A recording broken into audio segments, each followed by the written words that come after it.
Hello there and welcome to UBC News Tonight this Wednesday, the 18th day of February 2026. But first, let's have a look at our top stories.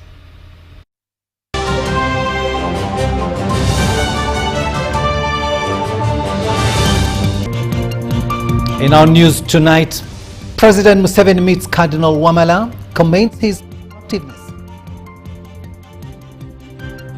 FDC Vice Chairperson for Buganda, Yusuf Nsibambi, joins the NRM. Kampala Trade Order Restoration Exercise kicks off tomorrow, Thursday. And in sports, African Union Sports Council impressed by Uganda's strides to the 2031 African Games.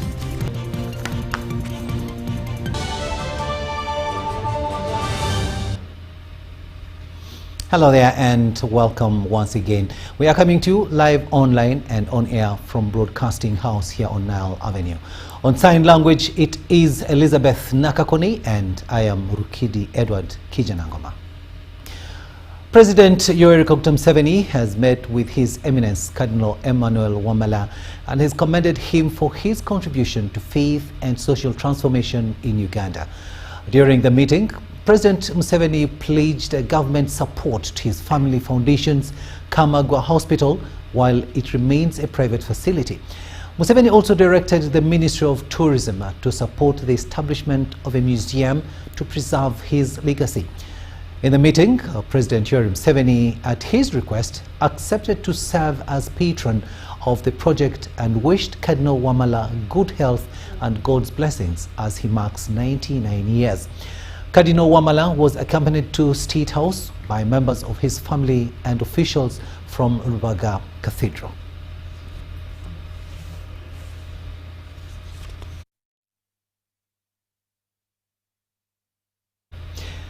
The Forum for Democratic Change Party Vice Chairperson for Buganda and outgoing Member of Parliament for Mawokota South, Yusuf Nsibambi, has formally joined the National Resistance Movement NRM party. During a meeting with NRM officials at the party headquarters on Wednesday in Kampala, Nsibambi castigated the opposition parties, accusing them of misleading the youth and lack of direction. He was welcomed by the Speaker of Parliament, Annette Among, and the NRM Secretary General, Richard Todwong. Waste your time. I'm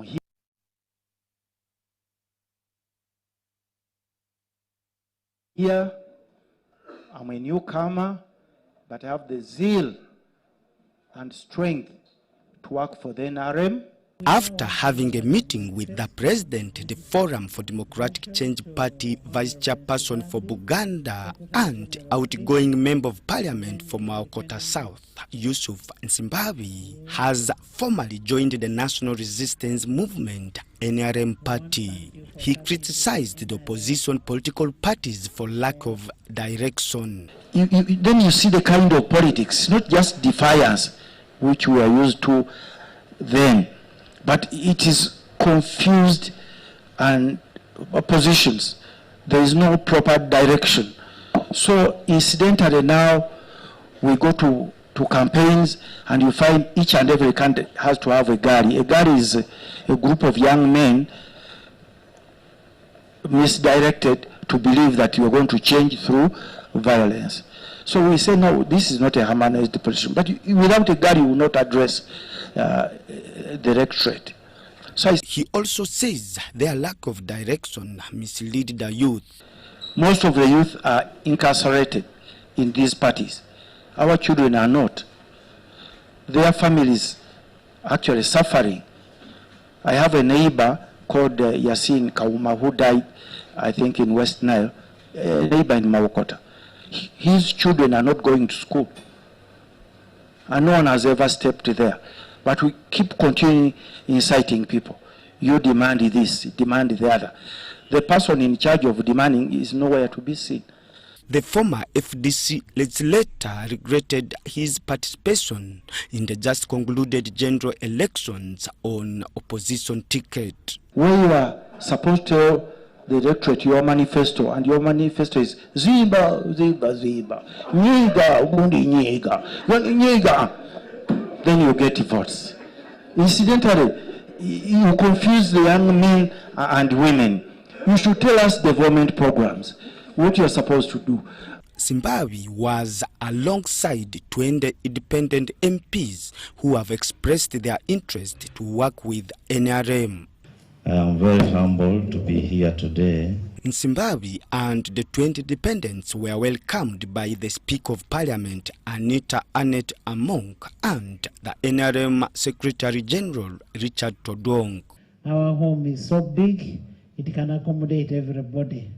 And as Secretary General said, all the people who want to join NRM, NRM is open.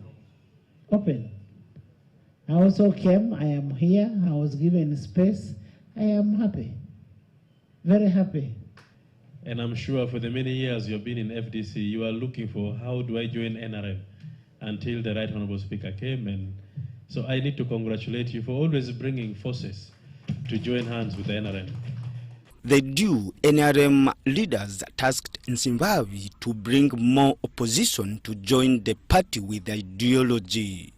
I am saying all the political parties, with the inclusion of even a NUP, for them they are ready to work with us. They do not want a stampede that Honorable Nsibambi was talking about, because when you come to Parliament, you're coming to represent your people. And that was how the NRM survives and strengthens itself, by recruiting from those who do not understand it to join force. And Philippa Gutta for UBC News in Kampala. Police have announced successful operations that have led to the arrest of key suspects linked to a series of murders in Kampala City. 4 recovered firearms have been connected to 30 violent crimes, even as public outcry persists over the rising rate of criminality, with citizens calling for stronger police intervention. In response, the Inspector General of Police has appointed ACP Emito Ezekiel as the new Kampala Metropolitan Police Commander. He previously served as Commandant of Cavalier Police Training School and replaces CP Richard Echega.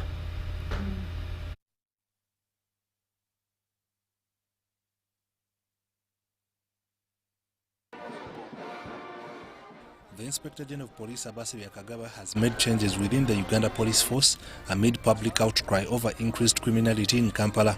Assistant Commissioner of Police Emito Ezekiel has been appointed command of the Kampala Metropolitan Area in the recent reshuffle. He was serving Commandant Kabali Training School. He replaces Commissioner of Police Richard Echega. Now, for a crime is not programmed. Over the past weeks, members of the public have openly shared their experiences regarding the wave of crime. Police acknowledge the increase in criminal incidents but remain confident that the situation is not yet out of hand. Do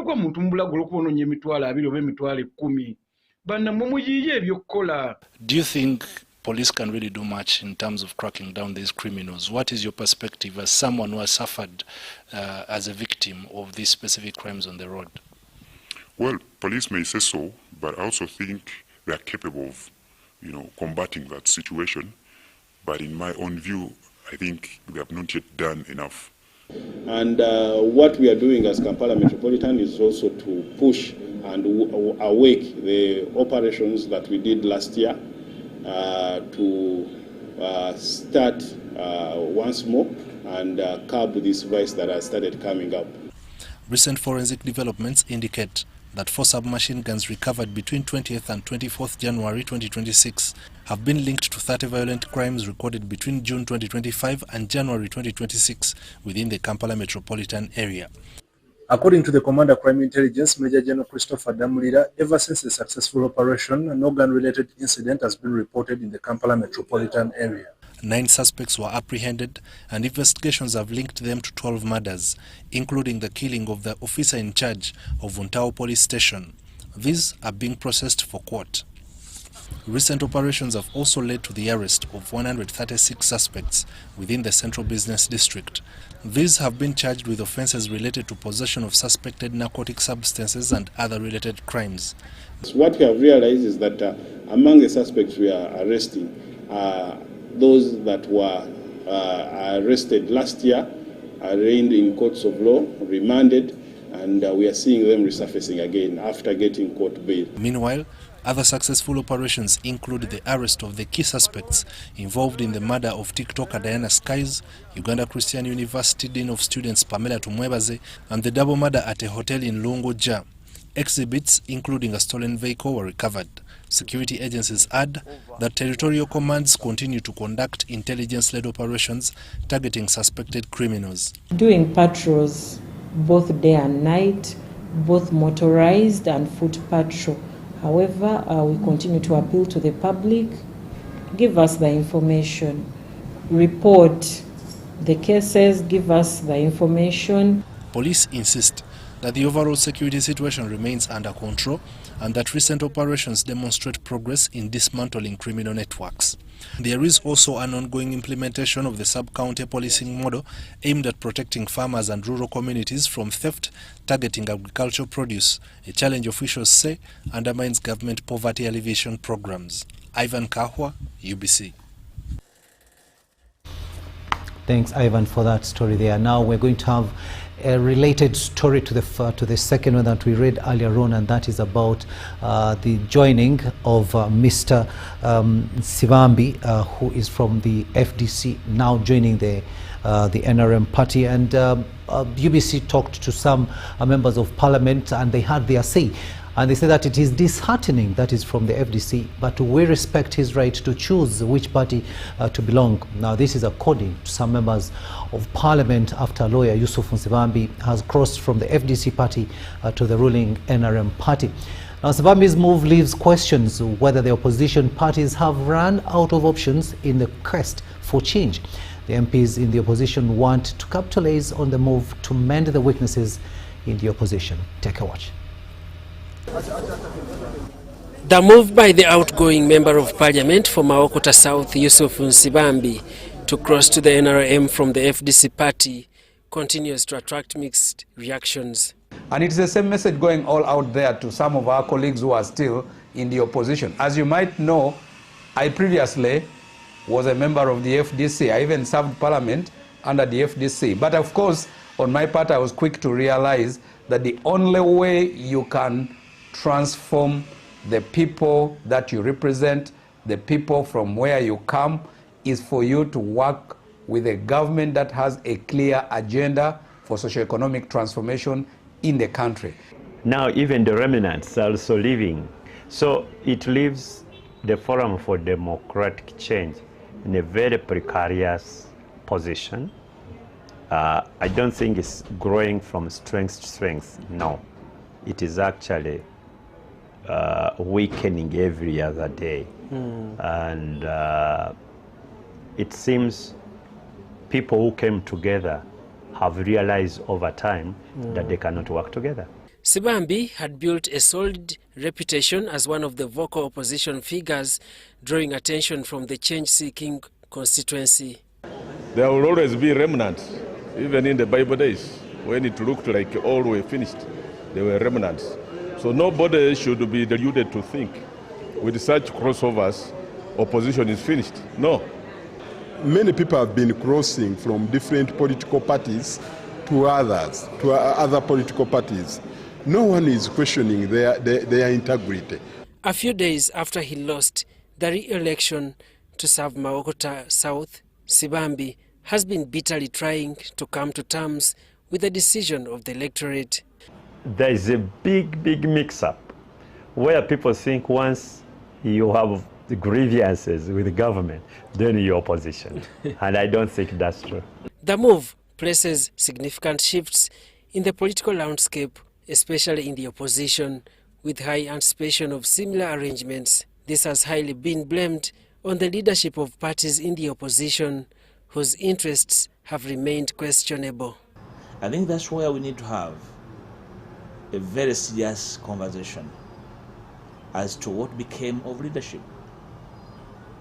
We have, over the last couple of years, seen a shift from serious leadership that offers an alternative to the nation to mere speculators, gamblers, noisemakers that offer no hope For me, that's where the problem is. It is normal for you to disorganize your opposition, your opponent. It is, the good example is what we have just finished, the elections. You must try and disorganize your opponent's camp. It is believed that the opposition in Uganda has failed to move beyond opposition for the sake of opposition to adopt a more structured, policy-driven approach to harvest change. Now, the question is, are we organized enough to do that? I answer that in the negative. We now just have to reorganize, reconstruct ourselves, and then woo people back. Also, the failure to overcome internal fragmentation, especially in the Forum for Democratic Change Party, could have weakened the former reform agenda, which has since given birth to political organizations like ANT and PFF, among others. And therefore, it serves common good to listen to each other and understand how best you can bring your collective energies together and suppress the weaknesses of individuals. Commonness will suppress the small personal pursuits, and then common good will prevail. President Yoweri Museveni recently asked politicians singling the opposition to work for better principles of reconciliation. Could Sibambi have responded?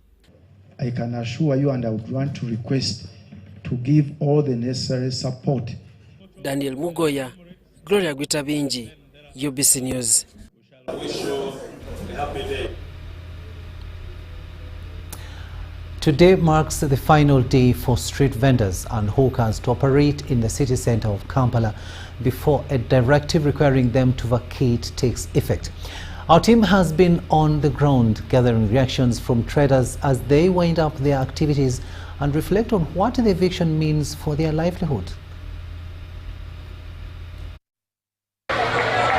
19th February 2026, tomorrow, echoes loudly in the ears of vendors and hawkers, prompting many to decide early.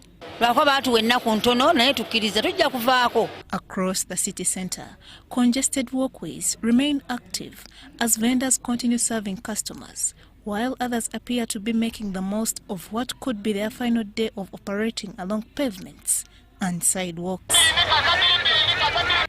Speaking to several vendors about the directive to leave the streets, opinions vary as some welcome the move, expressing hope that it will bring order and fairness, and others question whether the enforcement will be sustained, citing previous attempts that faltered. Ennaku ze bampa neteekateeka era ndi mwetegefu okujjayo nti obutansangawo. Waliwo banaffe ku neno nga bo balina ebifo naye tebamuggyaawo. Tugenda kukubeerawo mpola mpola tulabe ekiddako tulabe amaanyi ge bagenda okutuleetako. Tukkirize tugaana ababbi bagenda kweyongera kuba abasinga kati baabuvaamu bali ku batembeeyi. Though willing and ready to leave the streets, some vendors remain uncertain about their prospects in the designated markets, including space, accessibility and customer flow. Ebikajjo bino biraba tosobola bitwala mu katale n'ogamba mbu okolereyo. Teri mufo gwa bwerere omusajja yatugambye wali tusasula ssente abazejja ab'emizindaalo. Naye butali be mutugambye tukugendayo gwe nga mmwe musobola ogendayo ne mutundirayo yadde ekintu kyonna mmwe. Among their requests, vendors are urging KCCA to allocate specific weekends or time slots that would allow small-scale traders, commonly referred to as omuntu wa wansi, to operate on the streets. Etulekeremu olunaku balwa ssande balwa mukaga nga tusootekayo emirimu gyaffe ne tukola. Ekyogenda mu katale tetuganye. Naye batuwenga ku ssaawa 11 tubeere nga tukomyewo ki tuyiye embeera. Despite several previous attempts to restore trade order in the city, KCCA says it remains determined to ensure that all vendors and hawkers relocate to gazetted markets. Cayenne Faith reporting for UBC. Buganda Kingdom has urged the public to continue adhering to guidelines aimed at preventing the spread of HIV/AIDS in order to achieve the 2030 target of ending the disease. The call was made by the Katikkiro of Buganda, Charles Peter Mayiga, during the launch of the Kabaka's 71st birthday run held at Bulange. The 13th edition of the Kabaka's birthday run, marking His Majesty's 71st birthday, has officially been launched. While presiding over the launch, Mayiga urged the public to take extra precautions to protect themselves against HIV/AIDS. Need to abstain from sex, especially within young people. The need to test our status, especially as men. The need to take our medicine, the ARVs, for those who are positive, and the need for faithfulness for married couples. He emphasized that although new infections have reduced, particularly in Buganda, people should not become complacent. The infection rates have gone down, but a lot more needs to be done.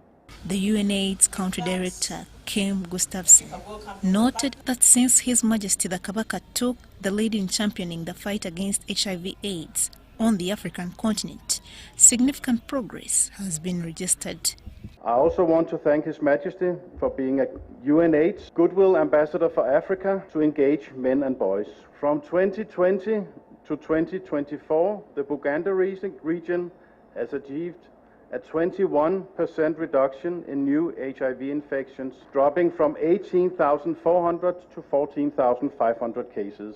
The board chairperson of the Uganda AIDS Commission, Dr. Ruth Senyonyi, expressed concern over the number of babies born with HIV last year. By December 2024, Uganda registered 4,700 new infections among babies. Those numbers are unacceptably high. The 2026 Kabaka's birthday run will take place on the 12th April under the theme Men for Good Health to Save the Girl Child and Fight to End HIV/AIDS by 2030. Cayenne Faith and Andrew Sebida for UBC.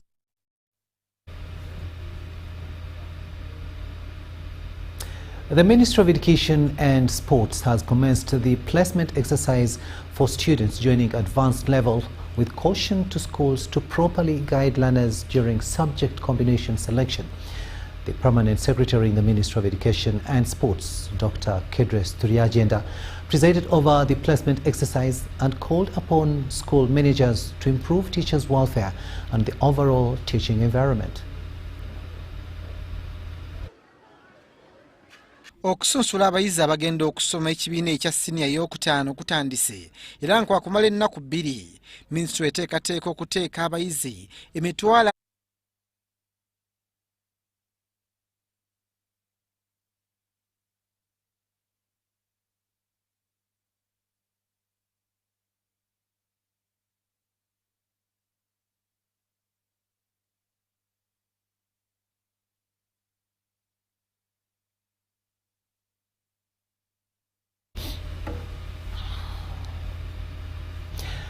We do apologize for the mix-up of the language in that story, but we'll get it to you when it is ready in English language. Moving on now, Christian faithful in Uganda and the world over have begun Lent season, marked the celebration of Ash Wednesday. The season marks the beginning of a 40-day fasting period, a moment marked with prayer, acts of charity, and giving up certain comforts as a form of spiritual discipline. At Christ the King, the main celebrant called on Christians to observe the season as a time of self-reflection, repentance, and conscious listening. Christian faithful have celebrated Ash Wednesday at the beginning of the solemn season of Lent, marking a period of prayer, fasting, and almsgiving in preparation for Easter. At Christ the King Church, large numbers of faithful filled the pews to overflow in a visible sign of devotion as they embarked on the 40-day spiritual journey. Special about this year's Ash Wednesday is that it coincides with Ramadan fasting period for Muslims, an occurrence which had last happened 40 years ago. In attendance also included the Vice President, retired Major Jessica Alupo, and other high-profile dignitaries. Inside the church, the atmosphere was reverent and reflective. Hymns played at the top. The main celebrant in his homily urged the congregation to embrace the virtue of attentive listening to God, to one another, and to the quiet promptings of conscience. Season of Lent is not just about me as an individual. There is a spirit of unity, of communion, of togetherness. Then we can be able to journey together. That I have listened to my God, I've listened to the cries of the people around me, and I've done my best to restrain myself for their good. Then my fasting will make sense. As the priests traced the sign of the cross in the ash, posed a reminder of human mortality and a call to repentance. This day is very important in my life and in other people's lives. This is the day where we have to repent. We recall our sins and we have to come back to God. And we thank God for this life. So we have to make sure that we are prepared on such a day. We remember, we repent, and we have to reconcile with God. The human being, that not only are we dust, and not only shall we return to dust, but we are also, we have a soul that if we play our cards right, if I can put it this way, we shall go to heaven.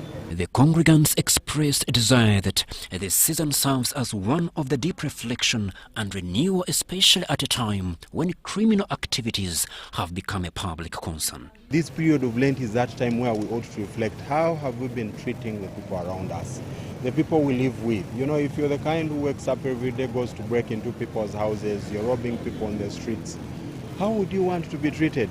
If someone found you lying on the side of the road bleeding, how would you want to be treated, you know? Kino ekiseera kyalibadde kwefumiitiriza mu mutima ne tusonyiwa abo abatukola obubi, naddala bano kati ng'abaana be baasibye mu kkomera. Kyalibadde kyavunaanyizibwa Pulezidenti n'akkakkanya obusungu n'abasonyiwa k'okuba kino ekisiibo kyaffe ffenna. Crispus Arinitwe reporting for UBC. Thanks, Crispus, for that story there. Now, Christians have been called upon to observe the 4 pillars of Lent in order to benefit spiritually from the sacred season that has commenced today. The call has been made by Reverend Father Aloysius Gonzaga Musukulumu Chiwanuka, the parish priest of Old Kampala Matia Mulumba Parish, while leading Ash Wednesday Holy Mass at Kampala City Grammar School in Mutundwe. Ash Wednesday marks the beginning of the 40-day Lenten period in the Christian calendar, a time of prayer, repentance, and reflection on the suffering, death, and resurrection of Jesus Christ. At Kampala State Grammar, both Christian and Muslim students gathered for special prayers to mark the start of their respective fasting seasons. The creator of the universe, the creator of the world, the creator of everything. In his homily, Reverend Father Aloysius Gonzaga Musukulumu Chiwanuka, parish priest of Old Kampala Matia Mulumba Parish, emphasized the 4 key pillars of Lent: prayer, fasting, almsgiving, and penance, urging believers to draw closer to God through spiritual discipline and acts of charity. It has been a good experience to meet the younger ones who know their God and they are continuing to know their God. And you are going to be in this season for 40 days. That's the time for preparation to enter the Paschal mysteries, the suffering, the death, and the resurrection of Christ. In this Lenten season, we are called upon, we the Catholics, to observe the 4 pillars. Called upon to observe prayer, almsgiving, that's the charity, and penance, and fasting. Those are very important, pillars in the Lenten season. Christians received ashes on their foreheads, a symbol of repentance and a reminder of human mortality. Muslim leaders encouraged the faithful to use the fasting period to repent, forgiving one another, and strengthen their relationship with Allah through prayer, charity, and self-restraint. All the words we are working for during this holy month to give us energy, power, and compassion to complete. The head teacher Kampala State Grammar, Francis Tenabulia, says the school values spiritual growth among learners, noting that a God-fearing child is more disciplined and receptive to learning. It's very, very important that in school we emphasize religion. A God-fearing child is a child who is easy to teach, a child who is easy to groom, a child who is going to be able to study without losing the purpose why he came to school. We're also encouraging children to be prayerful during this season of Lent. We are encouraging them to give alms, to donate to the needy, and also to fast in one way or the other. He assured parents that the school will support students observing both Lent and Ramadan. As they start their month of Ramadan, they also be fasting. We have made provisions for them to fast and to prepare for the fasting in the morning and to break the fast every day for the days they are going to fast. For the Christians, we are not going to serve meat because our menu had meat on Friday, but we are going to ship the meat elsewhere and they are not going to be eating meat. We are going to follow the practices of the Christian Catholic Church so that the children can get to know what is expected of them. Christians will observe a 40-day Lenten fast leading to Easter, whereas the Muslims will observe the obligatory 30-day fast of Ramadan.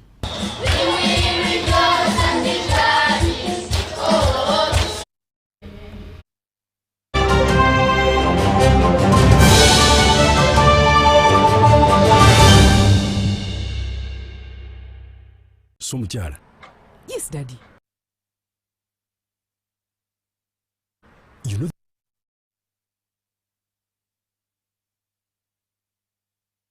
the children are going back to school and things are a bit tight. Huh?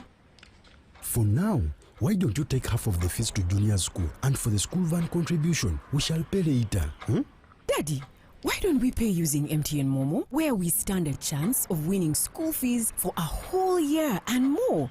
By the way, you can also apply for a school fees loan, and also participating schools can win a school van. That's right! Win school fees for a whole year and more. Get Momo goodies and a school van for participating schools. You can also apply for a school fees loan. Simply dial *165*80# or use the Momo app.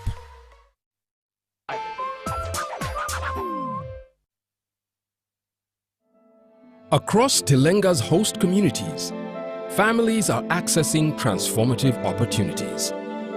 Youth are gaining practical skills that lead to employment. Farmers are getting improved yields and stepping into profitable value chains. Local businesses are joining supply networks once considered beyond reach. Women are accessing programs that open new opportunities and strengthen their voices and well-being.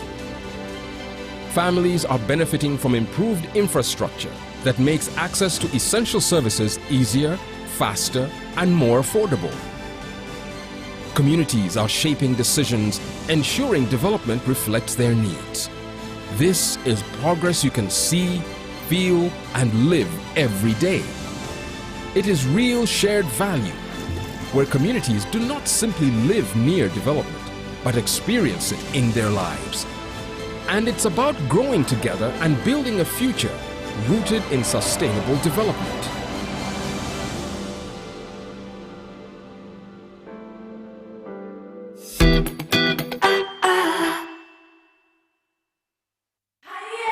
It's back, bigger and with more business opportunities. It's the Pearl of Africa Tourism Expo Poate 2026, Uganda's flagship tourism event. Poate 2026 will take place from the 21st to the 23rd of May 2026 at the Speak Resort Convention Center, Munyonyo, under the theme Wanderlust. It's your time to thrive.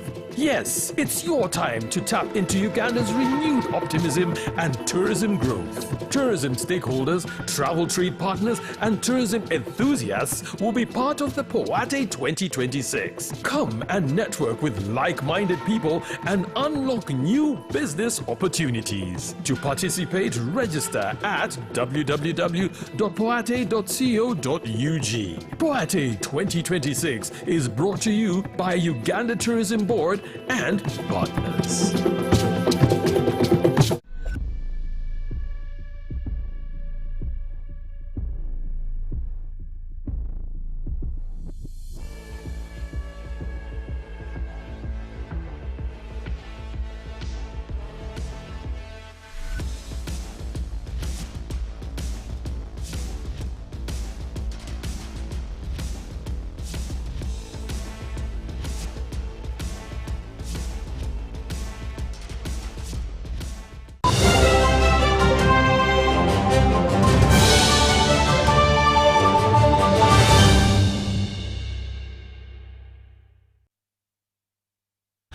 Welcome back from that break, and this is News Tonight here on UBC TV. A warm welcome to those of you just joining us. As the curtains fall on the African Union Summit in Addis Ababa, attention is now shifting from speeches to solutions. Leaders and business executives made one thing clear, that Africa's transformation will not be driven by governments alone, but by a bold and empowered private sector. From value addition to industrialization and trade wars shaping global markets, the message was consistent for Africa to take control of its resources and its identity. We have more with our reporter, Henry Okrut. The conversation was frank, urgent, and unapologetic as a high-level engagement bringing together policymakers and business leaders took shape. The chairperson of the African Union Commission, Mahmoud Ali Yusuf, pointed to governance as the starting point for economic transformation. Not only economic governance, but political governance. Because economic governance flourishes when political governance is perfect and performant. But beyond governance, he highlighted a deeper structural challenge of Africa's weak value chains. And value chain cannot develop if we don't have regional pools.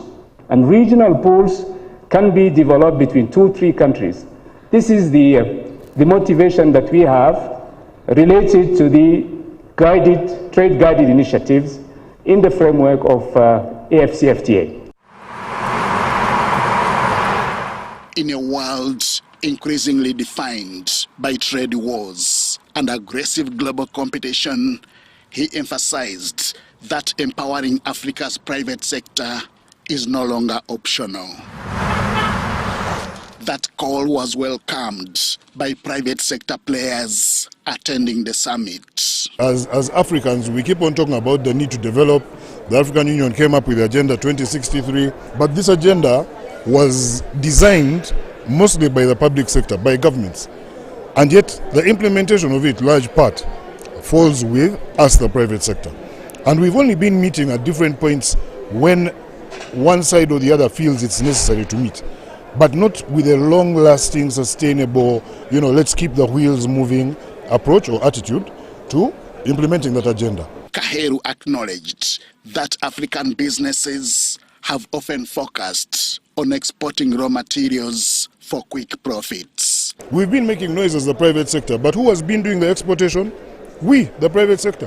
Why has the private sector been exporting raw materials? Because the doors have been open for us to do so in partnership with very many different multinationals who are our business partners, the ones who are invited and given tax holidays to set up business in Africa. Now, if we all stop and understand that as the private sector that is African in nature, you need to invest in businesses that grow the continent, then we will add value to our products as a deliberate measure. The Africa Business Council also made a passionate appeal for deeper investment across sectors from energy and minerals to health and manufacturing. It's time that we cut our gemstones and not send it outside the continent to be cut. The gemstones alone is $400 billion industry, while we only export $12 billion. For now, the message from Addis Ababa is simple. Africa's growth will be business-driven, value-added, and homegrown. Henry Okrut, UBC. To Kanungu now, where a court in Kanungu district, presided over by Judge Patrick Mujisha, has dismissed the bail application of 3 individuals accused of obstructing the construction of the Matanda irrigation scheme. The suspects were reportedly arrested on the orders of the army and the resident district commissioner of Kanungu district. According to the court, the individuals who applied to stand as their sureties were found unqualified, leading the judge to deny bail. The accused have been remanded in custody until tomorrow, Thursday, as the case continues. Recently, we reported on residents of Kanungu district who raised concerns about workers deployed to guard land belonging to Tusime, a Joy Christian in that district. and allegedly were arrested and detained in jail on orders of the RDC. The three suspects, Innocent Oyet, James Paul, and Vincent Mofut Mokiza, have been arraigned before Patrick Mugisha in Kanungu district on charges of intimidation and trespassing on government land. Prosecution alleges that the three unlawfully accessed and interfered with land designated for the construction of Matanda irrigation scheme. However, the accused denied the charges when they appeared in court. The case has been adjourned as legal proceedings continue. Aged 22 years,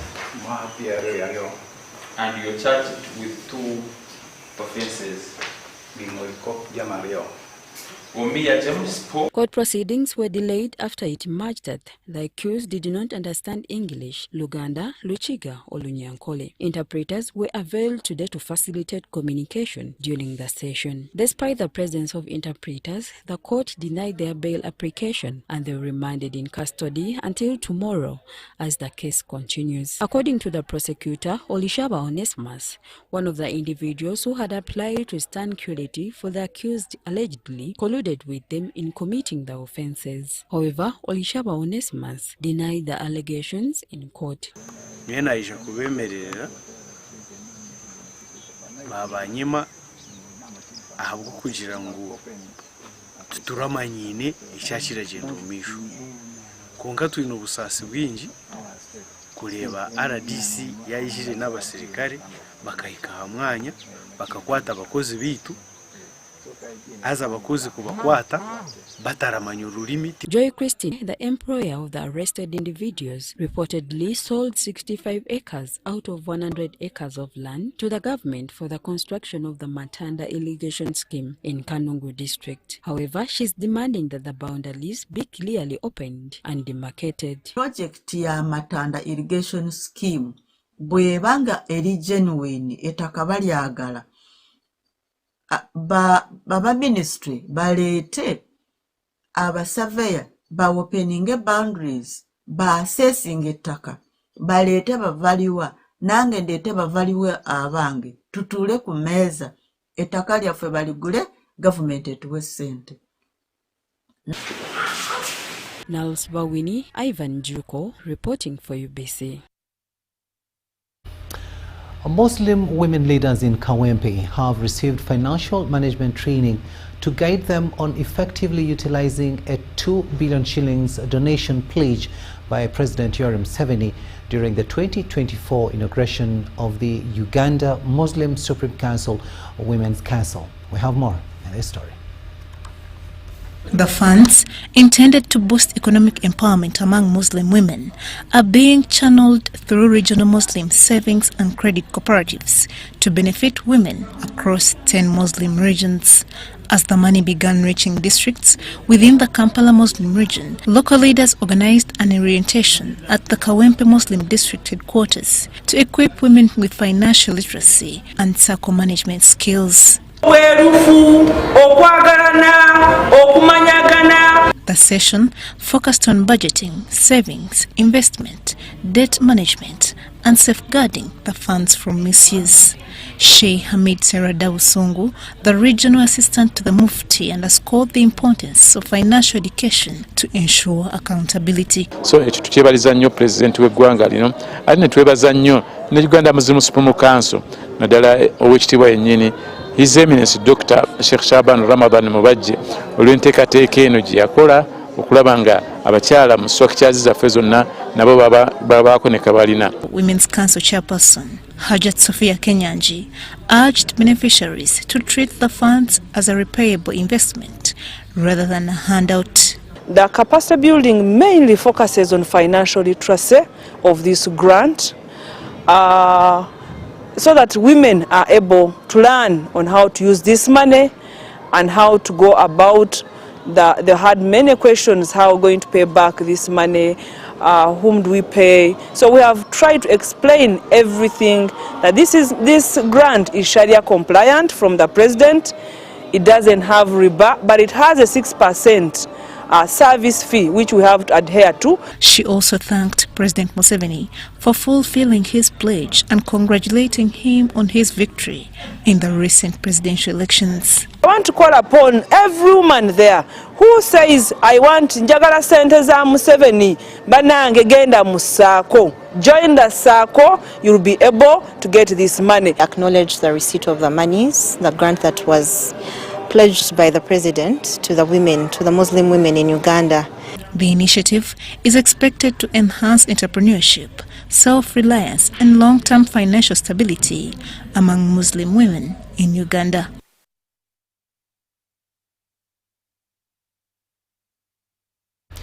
Persons with disabilities have raised concern over a piece of land reportedly allocated to them by President Yoweri Museveni near the new park, claiming that some of their colleagues have connived with wealthy individuals to grab it. They are now appealing to President Museveni to personally intervene, saying they risk eviction and are uncertain about their future.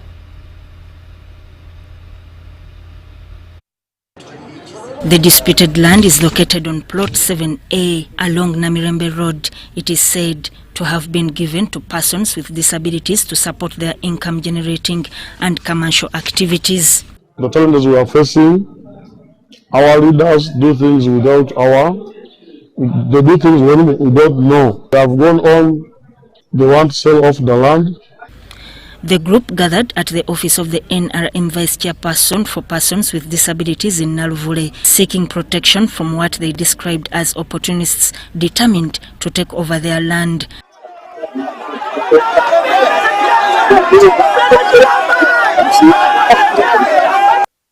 Some held placards while others expressed their frustration emotionally.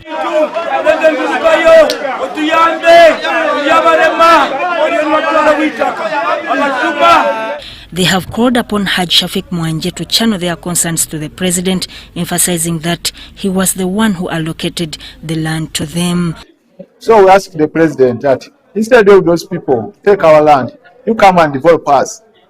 Ever since that you are the one who gave us this land, we ask for you, president, you come and help us, because these people, the PWD you gave this land, we are totally vulnerable. We cannot support ourselves. Ever since that we cannot support ourselves, we cannot even afford to get money to develop that land. Ever since that you are the one who gave us that land, we ask for your help. You develop us, come and help us. To beg our president to build that land for us, for disabled people, because we are many, we are not few. Those people who are calling themselves as directors, they are not directors. They put that land on as a company. Company means something which we don't know.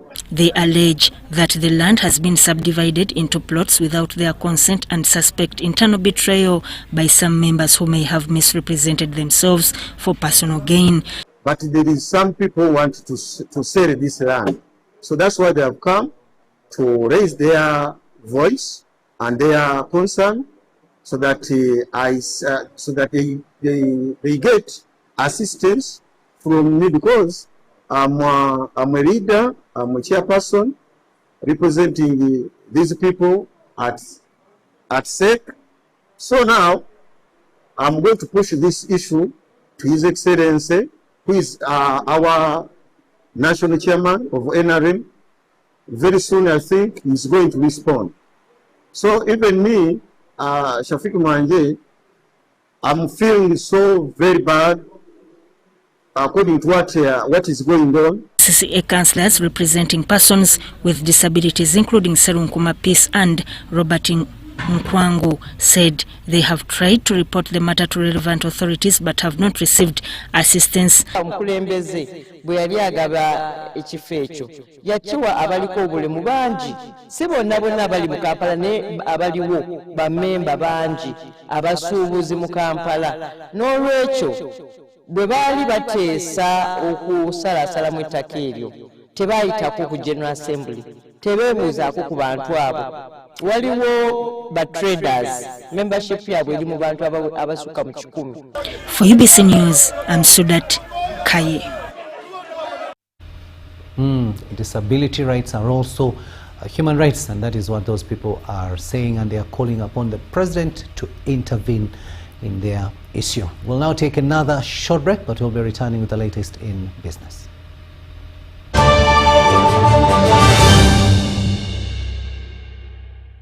So, Muchara. Yes, Daddy. You know the children are going back to school and things are a bit tight. For now, why don't you take half of the fees to junior school, and for the school van contribution, we shall pay later. Daddy, why don't we pay using MTN Momo, where we stand a chance of winning school fees for a whole year and more? By the way, you can also apply for a school fees loan, and also participating schools can win a school van. That's right! Win school fees for a whole year and more. Get Momo goodies and a school van for participating schools. You can also apply for a school fees loan. Simply dial *165*80# or use the Momo app.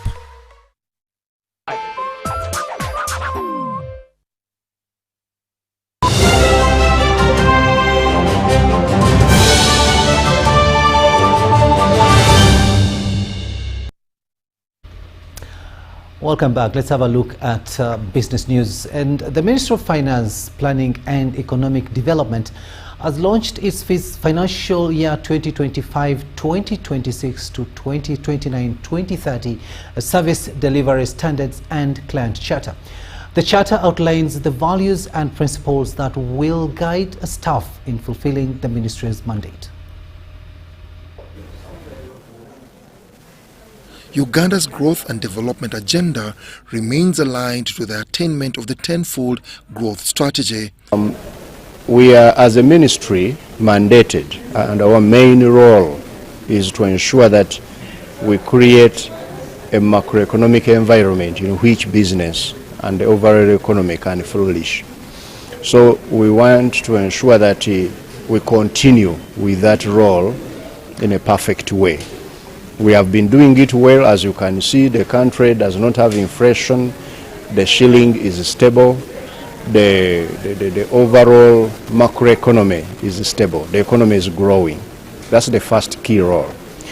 The 5-year strategic plan, service delivery standards, and the 5-year client charter is intended to strengthen the ministry's ability to effectively execute its mandate. The documents constitute a co-management framework for the Finance Ministry and will support the implementation of the 4th National Development Plan and the tenfold growth strategy. Fiscal credibility is not just a technical goal.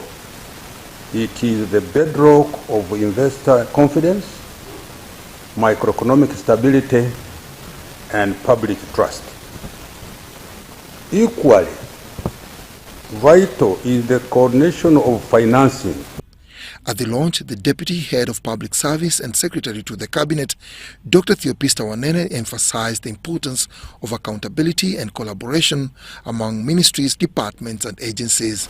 There is need for the Ministry of Finance, Planning and Economic Development to continuously engage the ministries, departments, agencies, and local governments that are mandated to deliver public services.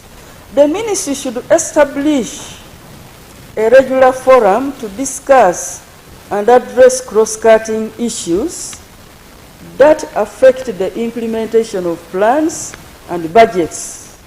The ministry committed to implement the client charter to enhance service delivery. The ministry stands as the anchor institution for economic governance.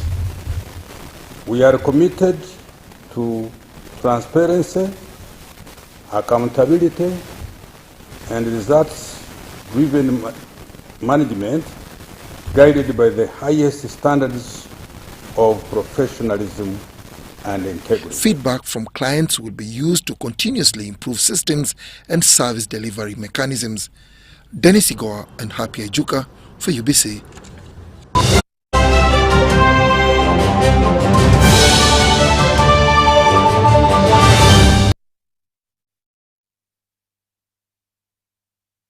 Sports news now, and the visiting Africa Union Sports Council officials have ended 2 days of inspecting facilities that are part of Uganda's bid to host the 2031 African Games. John Ban Sentamo reports.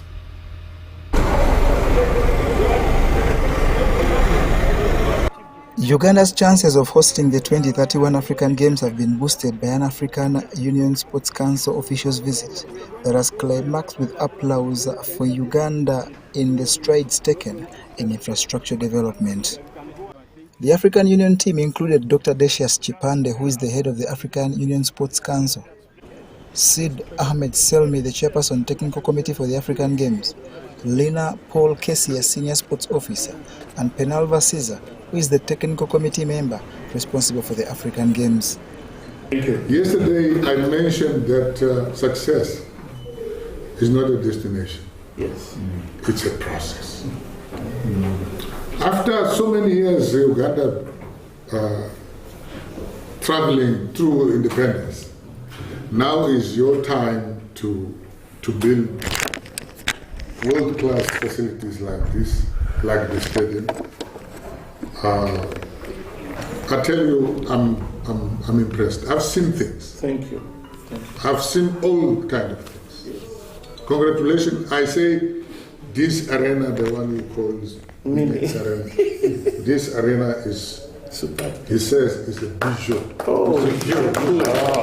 Thank you. It's a bijou. Just change the yellow, the bright yellow. Okay. Get a matte yellow. Okay. We'll do that. Yes. That one is easy. The rest is perfect. Thank you very much. As per the stadium, I'm sorry if it was you, the one who chose the stadium. There's a couple of things. It's also state of art. When you build a stadium, why are you not clapping for that? Those statements are not coming from me. When you build a stadium like this, you want it to be serving different purposes. Exactly. The 8-lane track, it's a mistake. It's a small and big mistake. With a stadium like this, you could even host the World Championship of Athletics. But now you have only 8 lanes. It's supposed to be how many now? 10. We shall see what we can do for Kibo, so that Kibo can have. Yes, but yeah, of course. The other thing is the emergency exits on ground zero. It's only 2. It's. Is it true, Moses? Yeah, the 2 ambulance and the fire. Yes. Okay, ambulance and fire. It's done, it's okay. Okay. But if they were double that number, the thing is when there's an emergency, major emergency, people from the stands will run into the pitch. That's why stadiums nowadays don't use fences anymore. Yes. The team's inspection tour to certify Uganda's bid started with Mandela National Stadium Nambole and has concluded with Hoima City Stadium, that is part of the nation's trio city bid that will have games also played in Lira. If we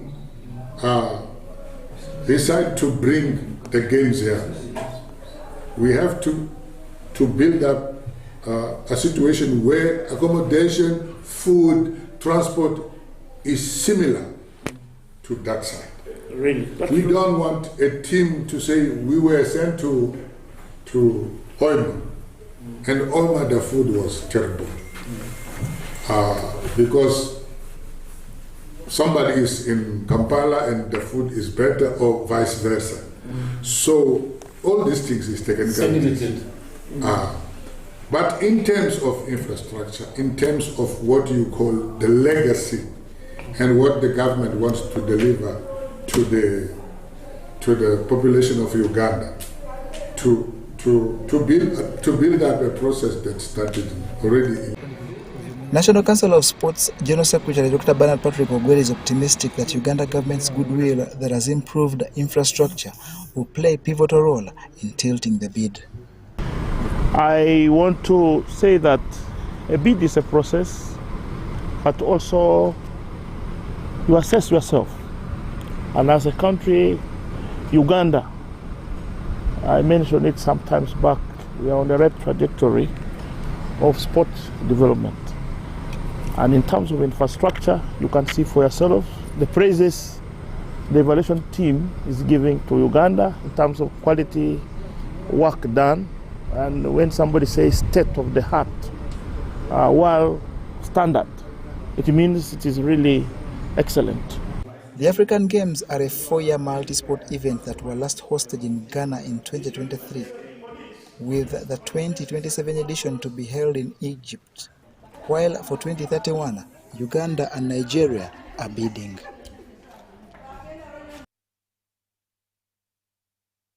And Centamo reporting there.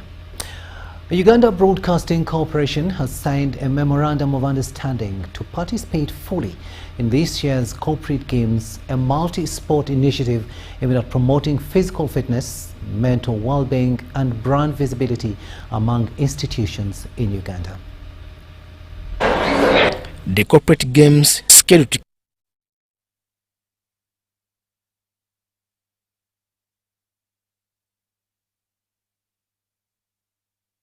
kick off on March 15th at Jeff International University will bring together more than 50 companies from both the public and private sectors. It is an angle of socializing, an angle of knowing one another. The institutions you don't know, we have never had, but when they join such, we get to know them. And when we get to know them, we work with them. At the end of it all, we have made a lot of money, some money in corporate events. Because their social interaction is not through knocking the office. It's all about there and then you talk and you share ideas. So for the angle of marketing, it plays a key role for this institution in terms of getting to know and also capturing new clients on board. Chairman of the Corporate Games, Ian Lumanyika, commended UBC for coming on board as a pattern in the 14 games. He emphasized the role of such events in enhancing brand awareness and strengthening marketing strategies, while also applauding Jeff International University for availing its facilities for both training and competition. Outings from March up to November, and December we climax it with an awards dinner where we shall of course award those that would be outstanding through the season. We are running over 16 sports disciplines. We have introduced kwepena, we have introduced boxing, karate, other games like karaoke as well. We're making it more fun this season. We have dubbed it Season of Vibes. So we're excited that UBC is coming on board, but also other partners that have come on board.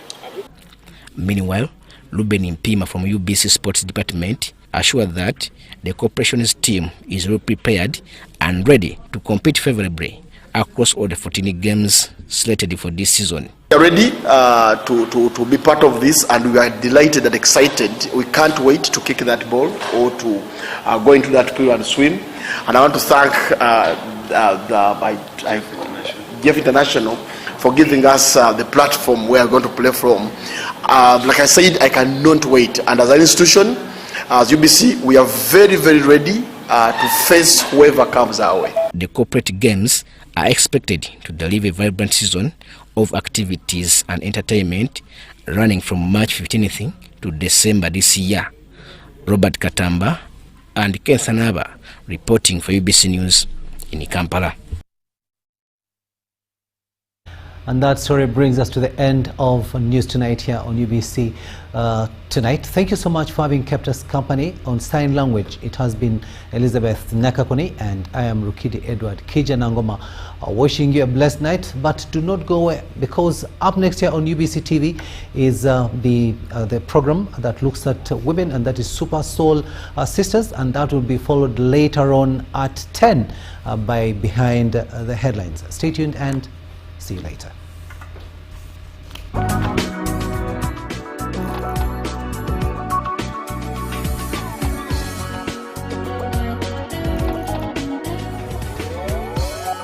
UBC, inspiring Uganda.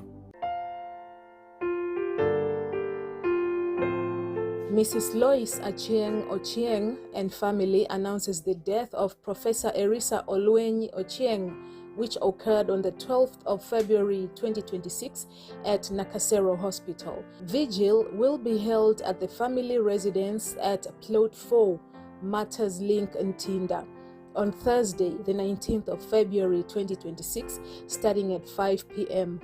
Church service will be held at St. Luke's Church in Ntinda on Friday, the 20th of February 2026, starting at 10 a.m. Burial ceremony will be held at his ancestral home in Monyinyi A Village, Namwanga Parish, Nabuyoga Sub-County, Tororo District, on Saturday, the 21st of February 2026, starting at 11 a.m. Informed are His Excellency the President of the Republic of Uganda, Yoweri Kaguta Museveni, Ministry of Finance and Economic Development, Makerere University, Bank of Uganda, Mbarara University of Science and Technology, Uganda Civil Aviation Authority, UCAA, National Social Security Fund, NSSF, Area Member of Parliament Honorable Jacob Oboth Oboth, West Budama Central, relatives, friends and in-laws. May his soul rest in eternal peace.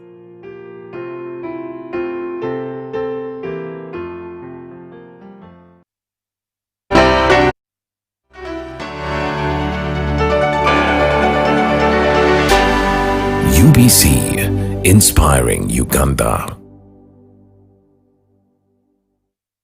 Kuba mwaka fana nyinga gwali eyo gwa wangudde mwaka mulamba bwire sanyu linjo kubanga nawangudde school fees wo mwanange era nina sanyu okubanga sigenda sasula school fees omwaka mulamba era ne bazanya ba MTN Momo Katonda abongere omukisa. As long as you pay school fees using Momo, you'll stand a chance to win school fees for a whole year. The school, you will stand a chance to win a school van. You can also get a school fees loan on Momo. The short code is *165*80# and you pay school fees and you win school fees for a year.